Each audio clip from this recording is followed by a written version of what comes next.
एक समय की बात है, एक राजा जो अपनी वासना में इतना अंधा हो गया कि वह भूल गया कि सामने खड़ी कन्या उसकी अपनी बेटी है। क्या किसी पिता की नजर इतनी गिर सकती है? क्या एक बेटी का सौंदर्य उसकी सबसे बड़ी सजा बन सकता है? आज हम आपको सुनाएंगे विलास नगर की उस सच्चाई को जो आपके रोंगटे खड़े कर देगी।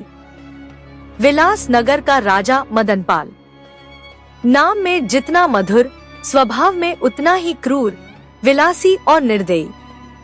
जिस सुंदर स्त्री पर उसकी नजर पड़ती, वो उसकी हवस का शिकार बनती। रानी प्रेमलता, एक संस्कारी, सहनशील और सच्ची पत्नी, लेकिन पति की गिरी हुई नजरों से टूटी हुई आत्मा।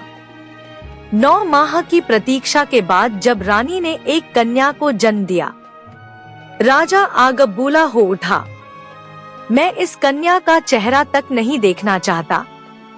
राजा के इस क्रूर फैसले ने रानी को अंदर से तोड़ दिया, लेकिन उसे नई ताकत भी मिली अपनी बेटी तारावती के लिए।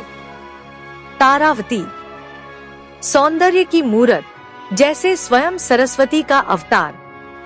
रानी की दुनिया अब बस वही थी, उसकी बेटी। लेकिन राजा की नजर अब भी उन दोनों से दूर थी, या शायद अभी तक। जब तारा 10 की हुई, रानी को उसकी शादी की चिंता सताने लगी। राजा को मनाना आसान नहीं था, पर समाज के डर से वह मान गया। तारावती का रिश्ता प्रतापगढ़ के युवराज अभिमन्यु से तय हो गया। रानी अब जीवन की अंतिम सांसें गिन रही थी।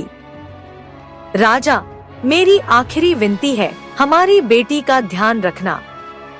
उस दिन पहली बार राजा ने अपनी बेटी को देखा, और वही क्षण सब कुछ बदल गया। जिस क्षण उसने तारावती को देखा, उसने अपनी आंखों की शर्म, मर्यादा सब खो दी। वह भूल गया, ये वही बेटी है जिसे उसने कभी देखा तक नहीं। अब उसके मन में पिता नहीं, एक भयंकर दरिंदा जन्म ले चुका था। तारा मासूम थी, पर समय अब अंधकार की ओर जा रहा था।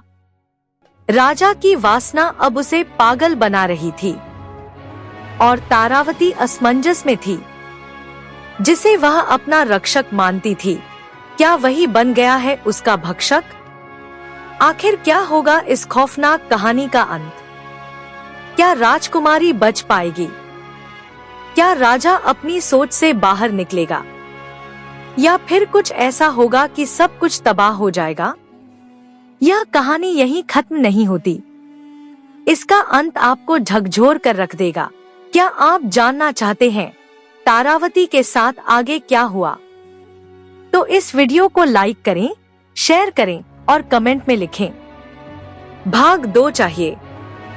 चैनल को सब्सक्राइब करना न भूलें, क्योंकि अगला भाग आपको सच्चाई और इंसानियत के उस मोड़ पर ले जाएगा जहां से लौटना नामुमकिन होता है।